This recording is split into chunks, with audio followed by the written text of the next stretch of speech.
They say that confidence, self-belief is required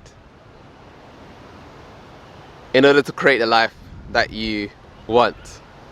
Sorry, but they were wrong. We're going to be discussing that in this video. Hey Superstar, it's Gavin here. We're going to be talking about self-confidence, self-esteem, self-belief. Do you need to have self-belief in order to create your dream, create your reality? I want to invite you to do a really powerful exercise right now. And I want you to think of someone who is confident, who does have that confidence, who's already living their dream lifestyle, making the money, perhaps traveling, speaking, making YouTube videos, whoever it is. I want you to think of this particular person. It could be male or female, just someone that you look up to, who you admire, who you aspire to be like, okay? That has that confidence in themselves, that certainty. And once you have that person, close your eyes.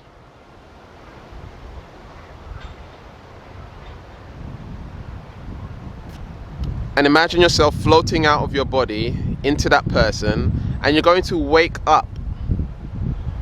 You're going to open your eyes as if you are that person in the morning. And you're going to feel what they feel, you're going to see what they see, you're going to experience what they experience. Okay?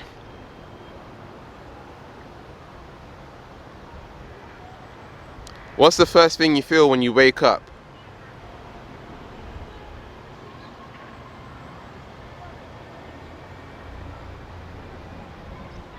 Is it joy? Is it happiness? Is it peace? Is it love? Notice how they feel, and notice how they're not trying to feel this way. Notice it's just who they are. Now, I want you to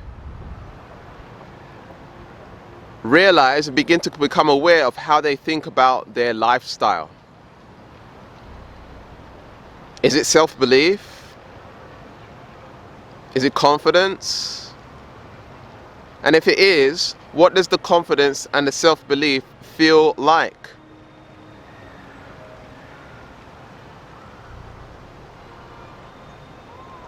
Now, if you've chosen someone with real confidence, it should feel totally automatic, totally normal, totally neutral. It's like an emptiness and a fullness at the same time. It's like they don't even care about confidence. They don't even label it confidence. It's just, oops, sorry, I just feel this way. There is no such thing as self-belief and confidence. It's an emptiness and a fullness at the same time. So is authenticity, so is love. It's an emptiness and a fullness at the same time. It's just relaxed. That's all it is. It's just like a stillness. You're just automatically in a certain state. You're not trying to motivate yourself or pump yourself up or anything like that. It's just totally automatically. So notice how that feels.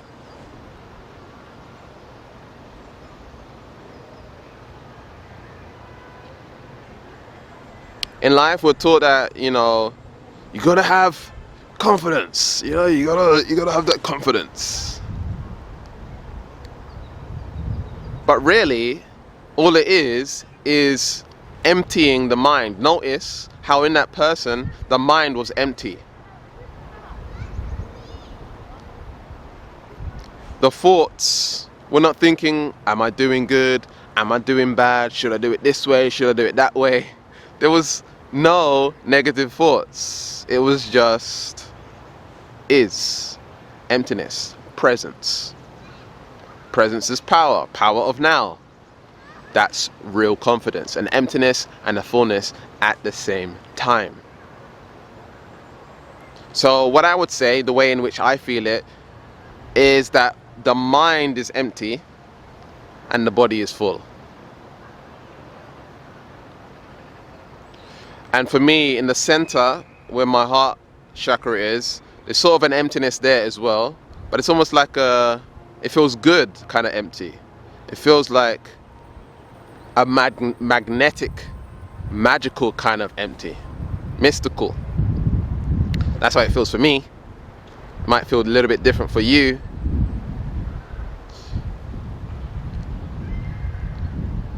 So imagine now that everything that you've been taught about confidence, self-belief, happiness, joy, what if all of those feelings and emotions were completely wrong?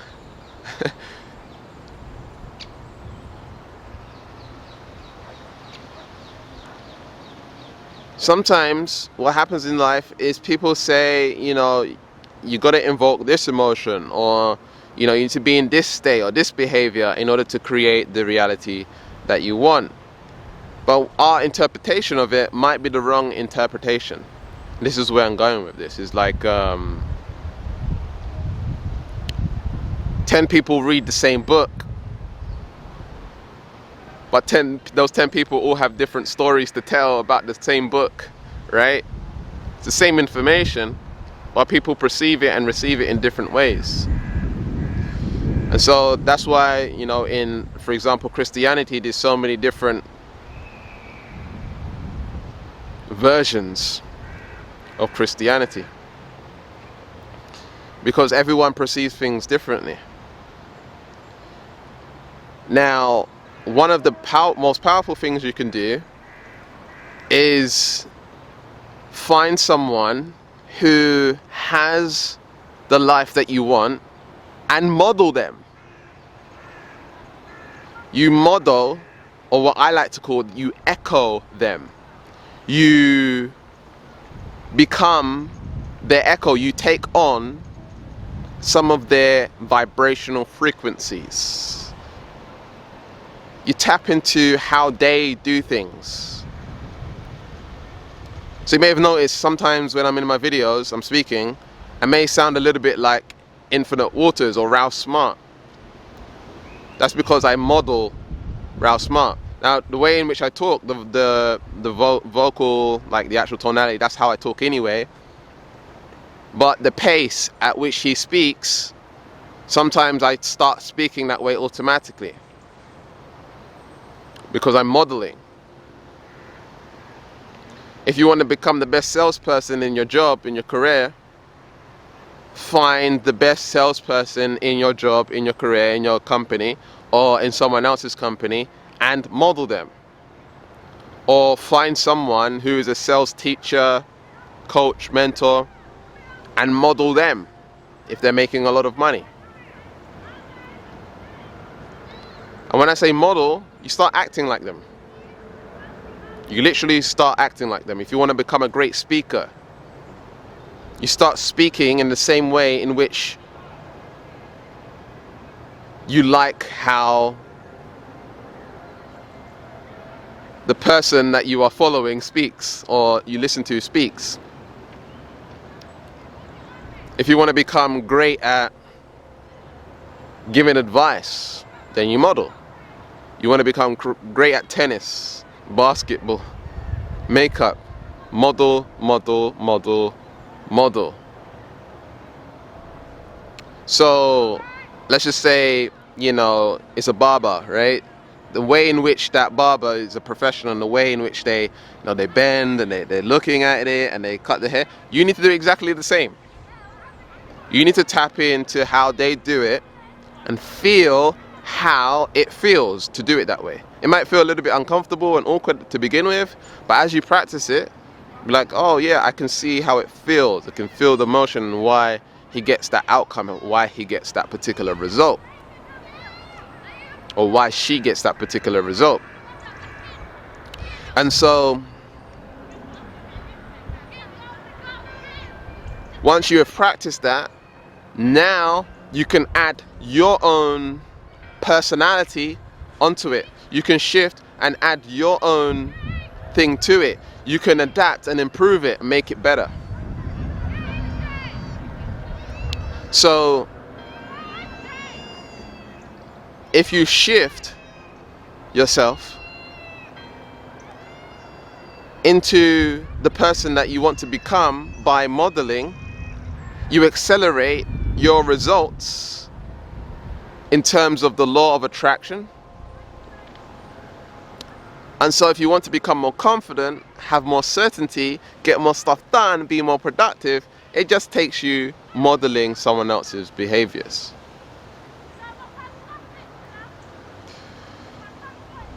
Tony Robbins is someone that is a big modeler. What he does is he finds experts and he asks them questions. He has a call with them, he probably pays them, I don't know if he does, but if I were you, I would pay people, right, and say, hey, like, can I have a conversation with you for 1 hour? I just want to ask you how you think. And that's a key distinction, because a lot of people ask me, how do I do what I do? How I do what I do doesn't matter. How I think about what I do is what matters the most. So you need to tap into people's psychology and the way in which they think. And once you understand their programs and the way in which they think, by asking high quality questions, you get to adopt those same behaviors, traits, skill sets, mindsets, way of thinking. And what I found in my own life is that by surrounding myself with people who are where I want to be, it automatically rubs off. Start using the language that they use. I notice in romantic relationships as well. Like I start speaking like them and they start speaking like me, and we use the same sort of slang and tonality, and we have the same we do each other's jokes and stuff like this. It's really interesting. You start to model that person because you are building rapport. And what happens is, when you meet people that are where you want to be, and I'll show you how to do this in a moment, what starts to happen is that starts to rub off on you. So if you're surrounded by millionaires, guess what? It rubs off on you. And then you're most likely to become a millionaire as well. You increase your chances significantly. You're probably thinking, Gavin, how do I surround myself with millionaires? In relationships, if you want to have romantic relationships, if you're around a couple, or no, you don't want to be the third person, the third wheel, right? Right? You can ask them questions.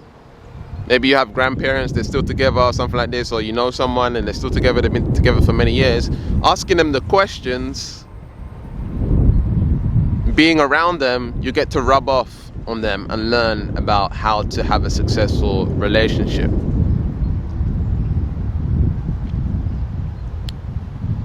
And so, here's how you do it. Especially if you think it's something big, for example, surrounding yourself with millionaires. So the first thing you would have to do in order to surround yourself in a group of people who have more than you is to be more, right? To be comfortable in being in that environment. To know that you're on the same level, that they're just human just like you. Sometimes when a police officer, I know it's different for different countries, gets that little bit of authority, they automatically think they're better than everyone else. However, we're all on a level playing field. Doesn't matter how much money someone makes. We're all the same. It's all neutral, it's all natural. And so, for me, what I did is I just paid to be in mastermind groups. I paid to, be mentored by successful people. And for doing that, I got to meet other successful people. There were times where I got opportunities to be around people who were making a lot of money. And being around them, I realized they're just normal people. They're just exactly the same as me. The only difference is they've mastered one area of their lives. They've just become really successful in that area of their life. Just because they have a lot of money doesn't make them special. So when I started being around them, I realized, again, going back to neutrality shifting, it was normal to be a millionaire for them. It's just like I can be myself and still be successful. And when I say be yourself, what I mean is be who you are, but sometimes we need traits and skill sets in order to get us where we want to be. Okay? And so they had the skill sets of online business, making money on the internet, gaining customers, making sales, writing a sales page, landing page, getting, the email list, social media, running ads and stuff like this. They knew how to do that, and they had people that could do that for them as well, and so they was able to make the money. I even met a guy that would sell, this product, make millions of dollars from this one product, which he knew nothing about. It's crazy. The product was all about blogging and how to do blogging. He didn't know anything about blogging. He didn't set up a blog or anything like that. But guess what he done? He had an expert create the course for him about blogging, and then he had the people to help promote that out into the marketplace, and he made millions of dollars. He didn't know anything about it. He's a millionaire, and he's only a millionaire because the way in which he thinks. It's no one special. He just thinks in a certain way. He's just a regular guy. Like if you were to walk past him in the street, you would never know that this person was a millionaire. And so in our mind, we identify millionaire with like the, Kanye West or Kim Kardashians or Donald Trump's. I think he's a billionaire, but these kinds of people, Bill Gates, they're like sort of put on a pedestal, Oprah Winfrey. And when we see these celebrities, we put them in a, certain category in our mind, and we assume that they're not a human being, like they're not normal, they're not the average person and stuff like this. They're normal people, they just think a little bit different. If you hang around them for a while, you'll see. And so one in the ways that I would meet people was I would hire coaches, I'd go to masterminds. There's a really good website called meetup.com, and you can go and network. And as you begin to socialize in this way, it can create a dramatic shift in your life. Now, I would say, at that point in time, I consider myself an introvert.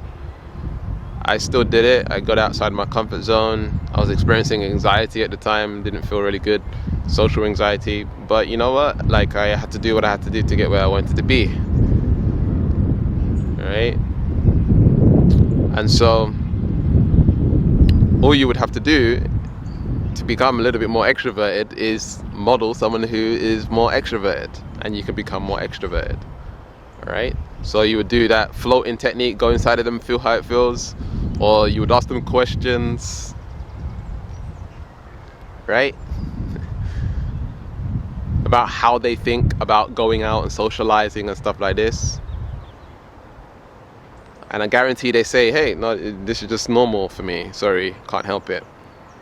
I can't help but be this way. You start saying to yourself, oh, sorry, I can't help but be this way. Sorry, I can't help but not eat sugar. Sorry, I can't help but not be productive, right? Sorry, I can't help but not follow my dreams, right? It's like you're almost apologizing. It's automatic. Can't help but do it.